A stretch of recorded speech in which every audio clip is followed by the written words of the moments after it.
en cuanto a la mayordomía del Evangelio de Jesucristo. ¿Estoy preparado para rendir cuentas al Señor? ¿Estamos haciendo una buena mayordomía del Evangelio de Cristo? El título de la enseñanza de hoy, mi hermano, si por favor puedes avanzar, gracias, es este: principios bíblicos para ser buenos mayordomos del Evangelio. Y está basado en el libro de los Hechos de los Apóstoles, capítulo 3, y voy a pedirles el favor, si les es posible, que nos pongamos en pie, en reverencia, tomemos nuestras Biblias y vamos a buscar este pasaje. Hechos de los Apóstoles, capítulo 3.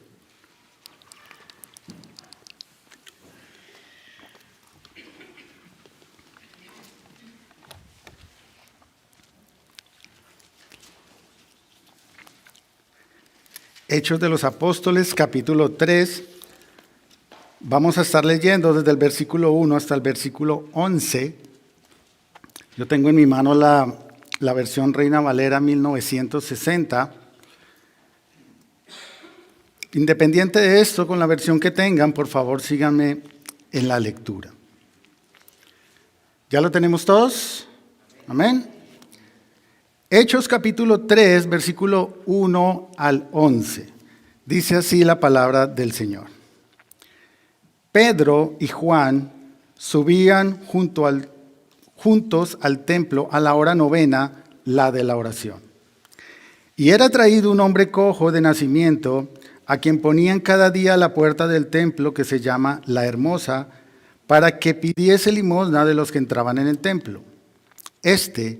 Cuando vio a Pedro y a Juan que iban a entrar en el templo, les rogaba que les diesen limosna. Pedro, con Juan, fijando en él los ojos, le dijo: míranos. Entonces él les estuvo atento, esperando recibir de ellos algo. Mas Pedro dijo: no tengo plata ni oro, pero lo que tengo te doy. En el nombre de Jesucristo de Nazaret, levántate y anda. Y tomándole por la mano derecha le levantó, y al momento se le afirmaron los pies y tobillos, y saltando se puso en pie y anduvo. Y entró con ellos en el templo, andando y saltando y alabando a Dios. Y todo el pueblo le vio andar y alabar a Dios, y le reconocían que era el que se sentaba a pedir limosna a la puerta del templo, La Hermosa, y se llenaron de asombro y espanto por lo que le había sucedido. Versículo 11 dice: y teniendo asidos a Pedro y a Juan, el cojo que había sido sanado, todo el pueblo atónito concurrió a ellos al pórtico que se llama de Salomón. Amén.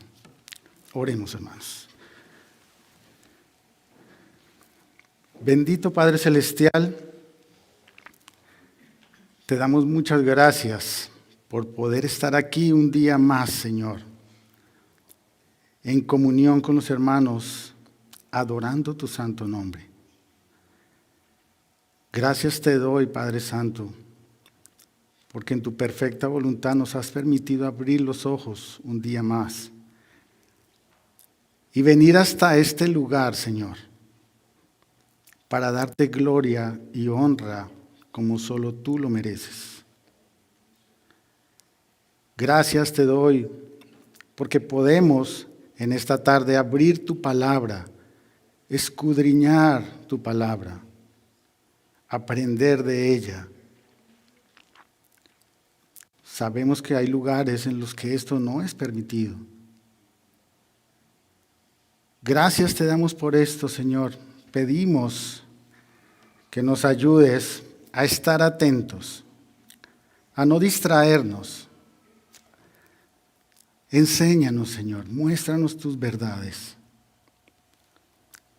De la misma forma, Padre Santo, quiero pedirte por la salud de cada una de las familias que sabemos, Señor, están atravesando alguna enfermedad y que no han podido acompañarnos el día de hoy. seas tú, Señor, guardando sus vidas, cuidándole en tu perfecta voluntad. Y si así tú lo quieres, dando sanidad, Señor. Padre, usa a este tu siervo para proclamar tu mensaje de acuerdo a tu voluntad. Porque te lo pedimos en el nombre precioso de Cristo Jesús. Amén. Pueden sentarse, hermanos.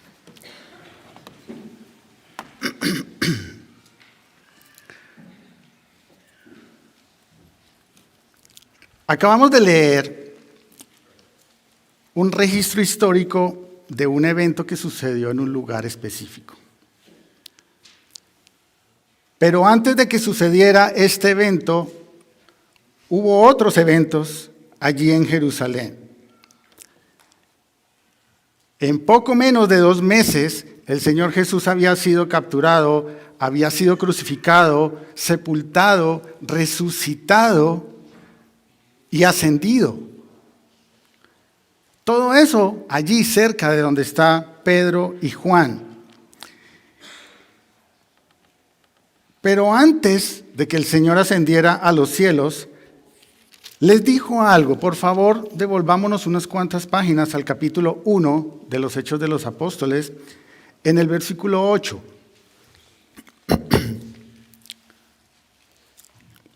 Lo pueden ver ahí en pantalla. Dice la palabra del Señor allí: pero recibiréis poder cuando haya venido sobre vosotros el Espíritu Santo, y me seréis testigos en Jerusalén, en toda Judea, en Samaria y hasta lo último de la tierra. Estas palabras que estamos viendo allí las dijo el Señor Jesús momentos antes de ascender a los cielos, de irse de la presencia de sus discípulos.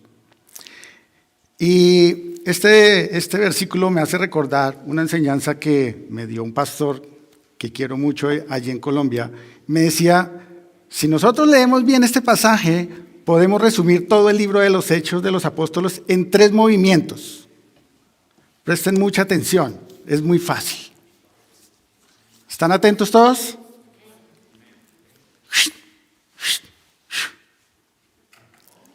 Ahí está resumido el libro de los Hechos de los Apóstoles. Ascensión, venida del Espíritu, esparcimiento del Evangelio. ¿Qué tal? El Señor está a punto de partir, de ascender. Y antes de hacerlo, les dice, no se preocupen, porque les voy a enviar el poder que necesitan para hacer algo que les voy a mandar. Y va a ser testigos. Cuando nosotros vemos esto y lo unimos y lo complementamos con los registros de los evangelios, ahí en Mateo 28, 19 y 20, la gran comisión, que lo ven ahí en pantalla, por tanto, id y haced discípulos y bauticen y enseñen, y también lo podemos ver en Marcos 16, 15, el siguiente slide, hermano, por favor. Dice, id por todo el mundo y predicad el evangelio. Ahí en estos pasajes podemos identificar 2 cosas de las que hemos venido hablando. En primer lugar, hay un dueño del mensaje.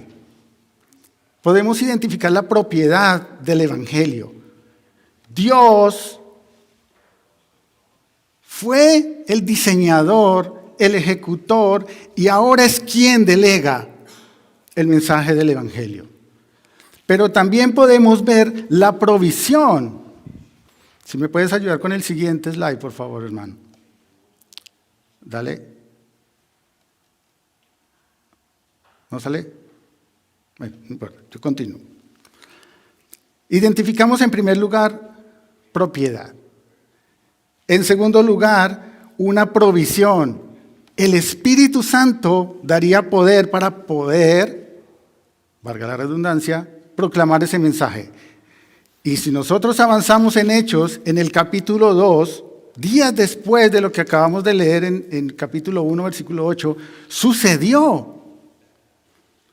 Esa promesa fiel del Señor sucedió. El día de Pentecostés, mientras los discípulos, como 120, dice la palabra del Señor, estaban reunidos en el aposento alto, ¿qué pasó? Vino el Espíritu Santo sobre ellos. La promesa se hizo efectiva. ¿Y qué fue lo primero que sucedió? Mayordomía del Evangelio, mis hermanos. Las personas que estaban allí salieron ¿a qué? A proclamar el mensaje, a ser testigos del Evangelio. No por sus propias fuerzas, sino con el poder y las fuerzas que el dueño del Evangelio les había dado. Así que ya tenemos un principio: propiedad. Dios mismo es el dueño del mensaje del Evangelio. Tenemos una dependencia de provisión. El Señor prometió darnos lo que necesitamos para poder cumplir nuestro propósito, que es predicar. Y en ese contexto, luego de todo lo que sucedió ese día, Pedro se predica el Evangelio, aparece registro allí en Hechos capítulo 2, llegamos a nuestro texto de guía. Hechos capítulo 3, versículo 1 y 2, dice lo siguiente: Pedro y Juan subían juntos al templo a la hora novena, la de la oración. Ahí podemos identificar a dos de los principales personajes de esta historia que estamos estudiando: Pedro y Juan. Ambos pescadores, ambos llamados por el Señor Jesús, ambos eran parte del círculo más íntimo durante el ministerio del Señor Jesucristo. Ambos estuvieron en la transfiguración, eventos bastante importantes. Ambos fueron instruidos para que prepararan la cena de la Pascua momentos antes de la captura del Señor. Ellos también estuvieron allí en el huerto de Getsemaní cuando el Señor fue capturado antes de morir. Y la Biblia nos dice que estos dos hombres, después de estos eventos, subían al templo. ¿Pero con qué propósito subían al templo? Lucas, el autor de los Hechos, nos deja la aclaración de que subían a la hora novena, la de la oración. Iban con un propósito de adorar a Dios. Iban a orar. Y cuando nosotros leemos la hora novena, hay algo que debemos entender, y es que para un judío, el día empieza a las 6 de la mañana. Esa es la hora cero. De manera que si hacemos cuentas ahí rápidamente con los dedos, ¿cuál sería la hora novena? La hora primera serían las 7 de la mañana, segunda 8 de la mañana, las 3 de la tarde. Las 3 de la tarde. Si nosotros pudiéramos, bueno, no tenemos el tiempo, pero en Daniel capítulo 6, versículo 10, y en los Salmos, en Salmo 55, versículo 17, se nos indica que para un judío habían 3 tiempos de oración en el templo: a las 9 de la mañana, al mediodía y a las 3 de la tarde. De manera que a la hora que sube Pedro y Juan, eran las 3 de la tarde para nosotros, era hora de la oración, era también hora del sacrificio vespertino para los judíos. Por lo tanto, el templo estaba repleto. Espero que no esté diciendo palabras muy raras para la traducción de mi hermano Carlos. Estaba lleno, lleno. Versículo 2. Dice la palabra allí, y se nos presenta un tercer personaje. Era traído un hombre cojo de nacimiento, a quien ponían a la puerta en el templo que se llama La Hermosa, para pedir limosna. Y quiero detenerme un momento allí para aclarar esto. En primer lugar, si leemos bien ahí el pasaje, dice que era un hombre cojo de nacimiento. ¿Sí aparece allí? ¿No aparece? Bueno, creo que ahí. En primer lugar dice que era cojo de nacimiento. Tenía un problema físico desde que nació. Si nosotros nos podemos a pensar, mis hermanos, todo ser humano delante de Dios nace con un problema desde su nacimiento. Ese problema se llama pecado. Todos nacemos con el pecado. Pero también dice allí la palabra de Dios que este hombre era puesto a la puerta del templo que se llama La Hermosa. Si me puedes ayudar con la imagen, por favor, mi hermano. Esta es una foto que tomamos con un dron el día que Pedro y Juan estaban subiendo al templo. No, por supuesto no habían drones. Esto es simplemente una ilustración de lo que podría haber sido el templo en aquel tiempo. Lo que estamos viendo allí es una imagen desde la parte sureste del templo, de lo que sería el monte en el templo, o mejor, el templo sobre el monte. Es decir, estamos hacia el lado donde queda el Monte de los Olivos. Desde ahí estamos viendo la superficie. Ustedes alcanzan a ver una rampa que sube casi hasta frente del templo. Toda esa pared, todo ese muro que rodeaba al templo es lo que se conoce o es llamado, identificado como el pórtico de Salomón. La parte superior, en la superficie, había un corredor ancho donde por un lado estaba ese muro que estamos viendo de frente y por el otro lado habían unas columnas altas que permitían poner un techo, un recubrimiento. Ese corredor largo que está allí es lo que se llama el pórtico de Salomón y es lo que está mencionado en el versículo 11 que leímos hace un momento. La rampa que sube allí llega hasta una puerta que atraviesa ese muro para entrar a la explanada del templo. Esa puerta ha sido identificada como la puerta dorada y daba acceso al patio más grande, a todo lo que vemos allí, que es identificado como el patio de los gentiles. Es decir, hasta ese lugar, todo el patio grande, podían entrar judíos y gentiles. Viajeros de todo el mundo podían ingresar allí. Si nos acercamos un poco más hacia el dibujo que está en el centro, gracias mi hermano, ahí aparece propiamente el templo. Y para el acceso del templo ustedes pueden ver aquí en la parte de abajo a la derecha, a su derecha, una entrada. ¿La ven? ¿Una puerta? Esa puerta ha sido identificada como la puerta oriental. Puerta oriental. A partir de esa puerta hacia el templo solamente podían pasar judíos. Ahí no podía entrar ningún gentil, solamente judíos. Y más adentro ven ustedes una puerta más alta ya para entrar directamente al templo. Y esa puerta tenía unos escalones, 15 en total. Y es llamada la puerta de Nicanor.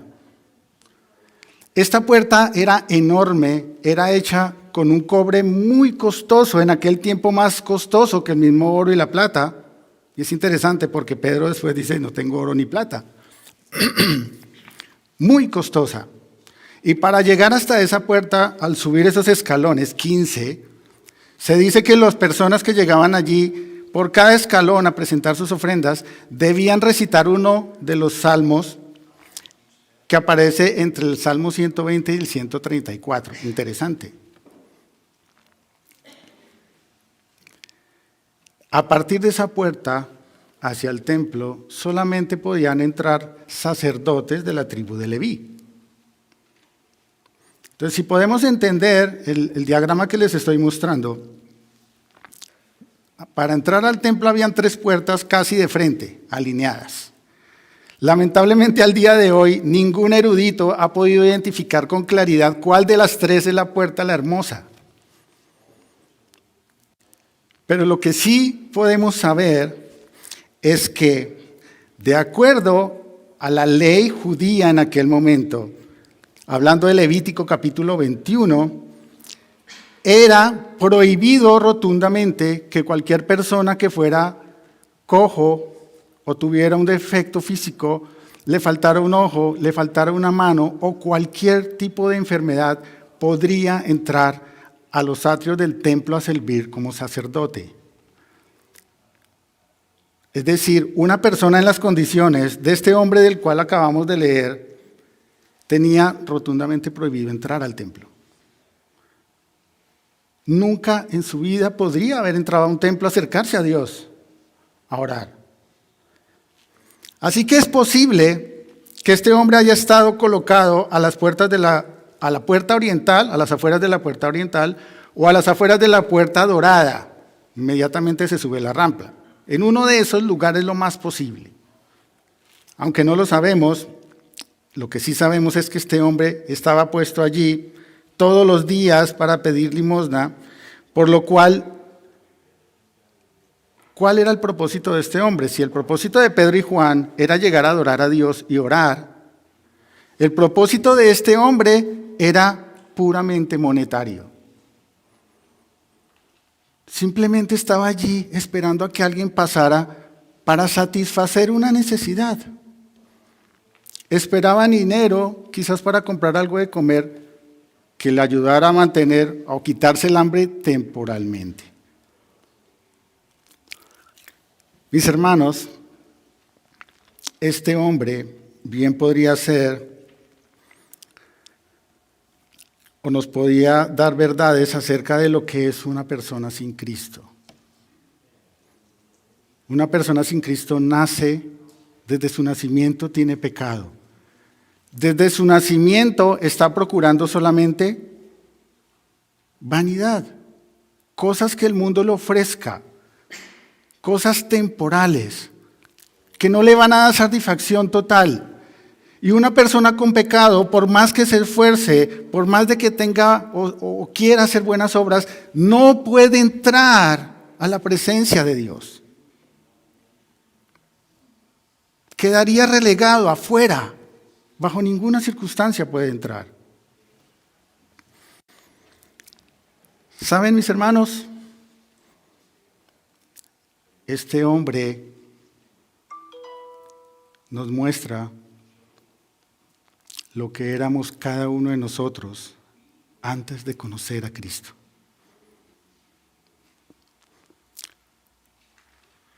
Pecadores de nacimiento, apartados de Dios, simplemente esperando las migajas que el mundo nos quisiera dar para satisfacer nuestras necesidades mundanas. Y hoy en día afuera hay miles de personas en esas circunstancias, mis hermanos.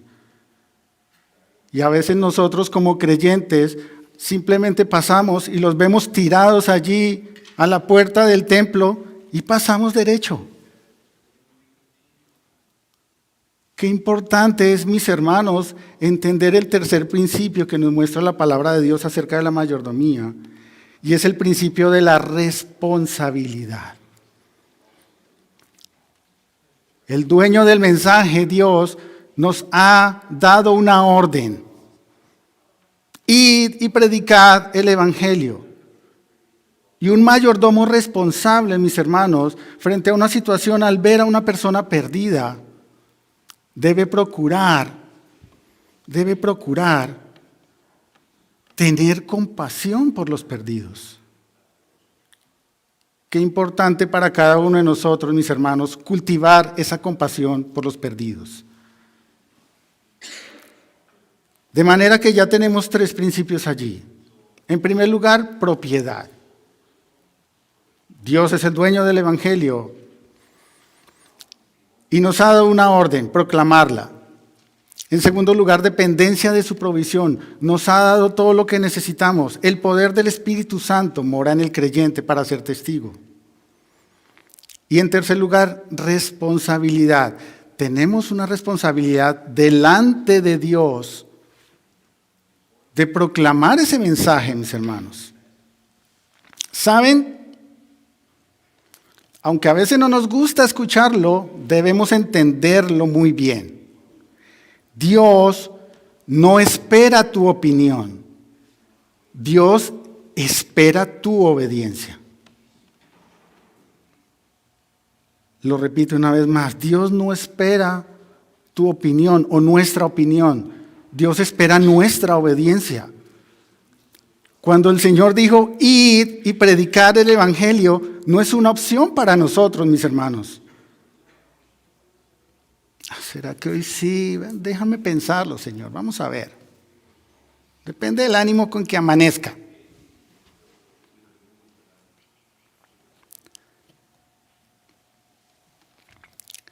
El paralítico tirado allí a las afueras del templo no esperaba lo que iba a suceder. Versículo 3 al 5.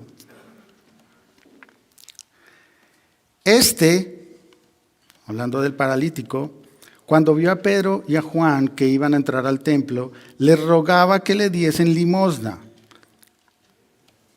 Simplemente esperaba algo monetario. Pedro con Juan no pasaron de largo, mis hermanos.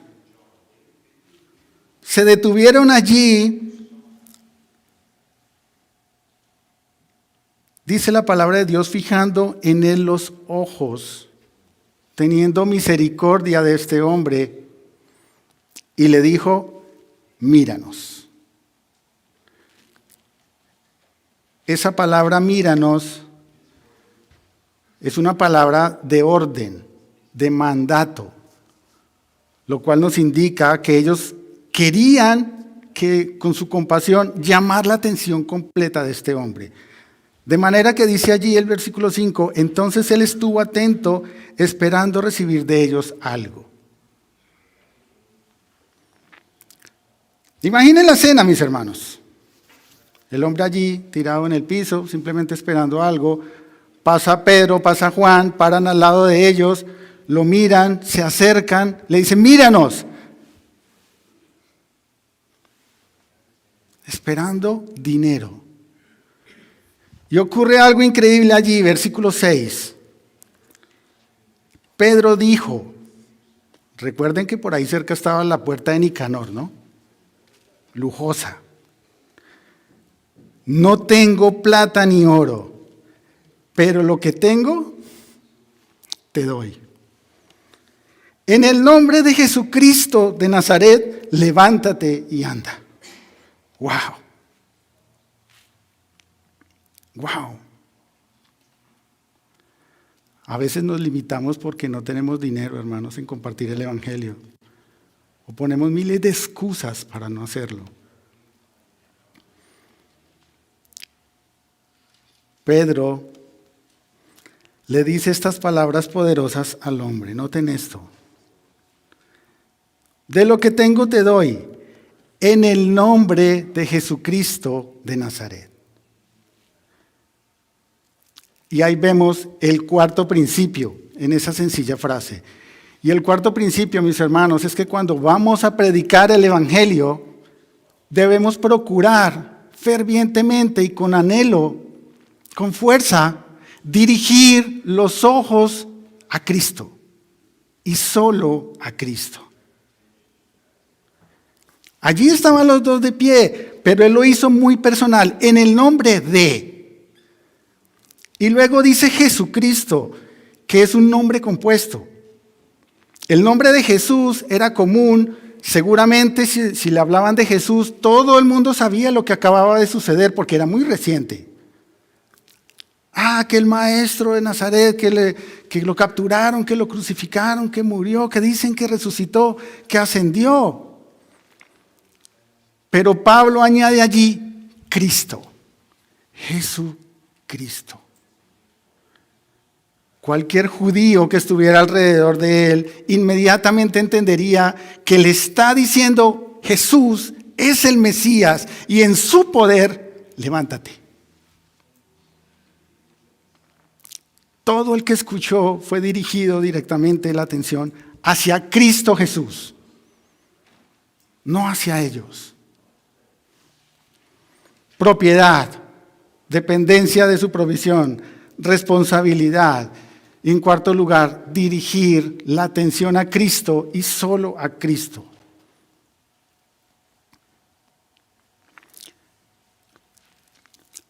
La palabra levántate y anda es otra palabra de mandato allí que dice Pedro. Es una palabra nada más en realidad en el original. Y fíjense lo que sucede en el versículo 7. Tomándole por la mano derecha, le levantó y al momento se le afirmaron los pies y tobillos. Y saltando, se puso en pie. Versículo 8, estoy allí. Hechos 3, 8. Y saltando se puso en pie y anduvo. Y entró con ellos, ¿a dónde? A la presencia de Dios, mis hermanos. Al templo. Toda la vida este hombre había sido relegado de la presencia de Dios. Y ahora el gozo era tal que saltando y brincando entró al templo por primera vez en su vida. Y si ustedes avanzan un poquito, si me permiten, allí en el capítulo 4, versículo 22, ahí mismo en Hechos de los Apóstoles, 4:22,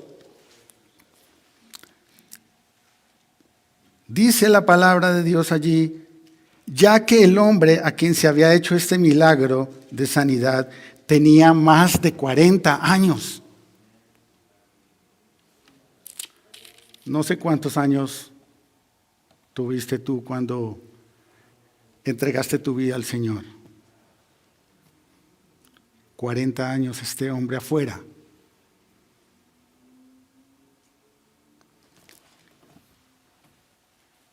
Y al final del versículo 8, ¿recuerdan lo que les dije al comienzo? ¿Cuál era la motivación de estar este hombre en el templo?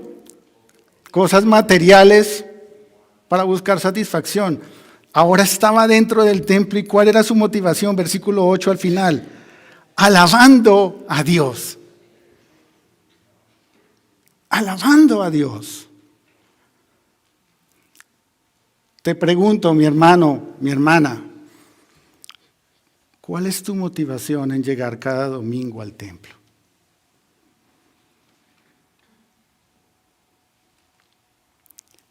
Espero que como este hombre podamos llegar, de pronto no gritando y saltando, ¿no? Por supuesto, pero sí con un corazón dispuesto cada domingo a alabar a nuestro gran y grandioso Dios.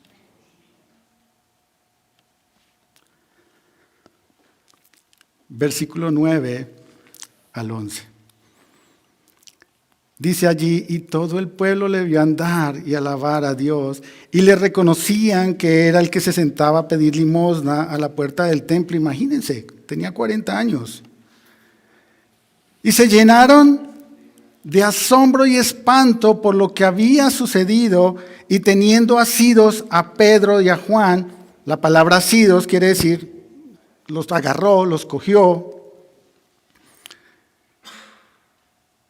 Versículo 11, el cojo que había sido sanado, todo el pueblo atónico concurrió a ellos, al pórtico que se llama de Salomón, el cual ya estuvimos viendo dónde es.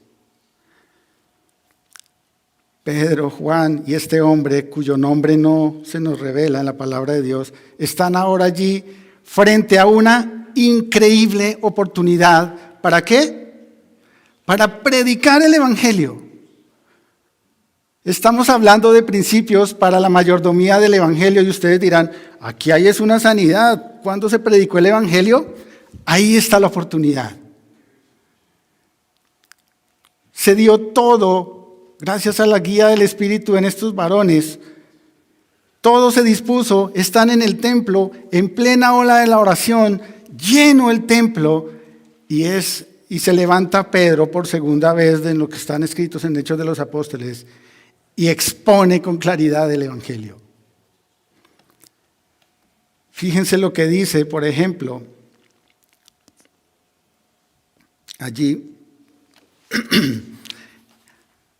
Hechos de los Apóstoles, capítulo 3, versículo 12. Síganme en la lectura, por favor. Hechos 3:12. Dice, todos están allí reunidos a su alrededor, ¿no? Viendo esto, Pedro respondió al pueblo, varones israelitas, ¿por qué os maravilláis de esto? ¿O por qué ponéis los ojos en nosotros como si por nuestro poder o piedad hubiésemos hecho andar a éste? Versículo 14, me salto un poquito. Mas vosotros negasteis al santo y al justo y pedisteis que se os diese un homicida. Y matasteis al autor de la vida, a quien Dios ha resucitado de los muertos, de lo cual nosotros somos testigos. Y por la fe en su nombre. ¿Notan el principio en la predicación? Pedro, una vez más, se esfuerza en quitar la atención de él y ponerla en Cristo y solo en Cristo. Mis hermanos, cuando nosotros vamos a predicar el Evangelio, no es un momento de consejería bíblica. No es un momento de entrar en discusiones teológicas. Debemos mostrar a Cristo y solo a Cristo. Esa es una buena mayordomía del Evangelio. Y si avanzamos un poquito en el versículo 19, fíjense lo que dice Pedro. Y así que arrepentíos y convertíos para que sean borrados vuestros pecados. Acaba de presentar a Cristo y con compasión les está diciendo qué deben hacer. Son pecadores, arrepiéntanse. Arrepiéntanse. Esto que acaba de hacer Pedro lo llevó a la cárcel. Cuando nosotros estábamos leyendo, permítanme, me detengo un momento aquí. No sé si me estoy pasando de tiempo, pastor. Dice aquí en el versículo 10 que cuando Pedro y Juan y el cojo estaban de pie en el pórtico de Salomón, todo el mundo a su alrededor se llenó de espanto. ¿De qué te llenas tú cuando en la iglesia el pastor u otros hermanos dicen, vamos a evangelizar? ¿De qué te llenas tú? Hace pocos días estaba sentado con el pastor José Daniel, mostrándole un video viejito acerca de evangelismo, donde dice 8 cosas por las cuales no evangelizo. Un video un poco viejito, un poco chistoso, la verdad. Pero algunas de las cosas que mencionan allí en el video son razones por las cuales no evangelizo. Una de ellas, porque no sé lo suficiente y si me preguntan no sé la respuesta. ¿Qué hago? Otra razón que daban allí es, no quiero que piensen que soy un fanático religioso. Otra dice, no sé cómo empezar. Y otra dice, no quiero que se rían de mí. Y hay otras allí, pero saben, todas las que acabo de mencionar, mis hermanos, son excusas. Son solo excusas. ¿Saben por qué? Porque cuando el Señor, dueño del Evangelio, comisionó a la iglesia para predicar el Evangelio, también dijo que iba a poner el poder suficiente y necesario para que nosotros lo hiciéramos. Es el poder del Espíritu Santo. Y cuando nosotros ponemos todas excusas es porque estamos confiando en nosotros, no en el Espíritu de Dios. Y estamos llenos de excusas, no llenos del Espíritu Santo.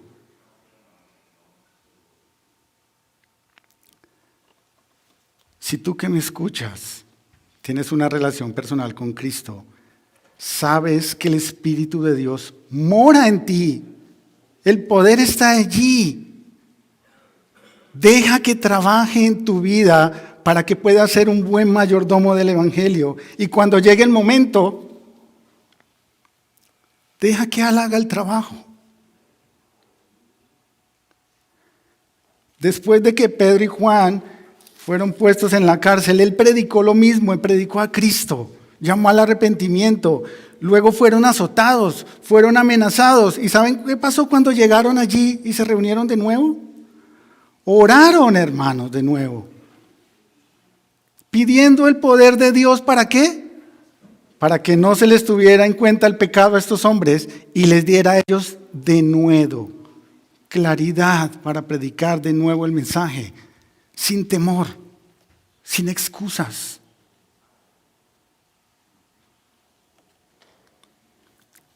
Cuando llenamos nuestro corazón de nuestros temores y luchamos con esto con nuestras propias fuerzas, no lo vamos a poder hacer.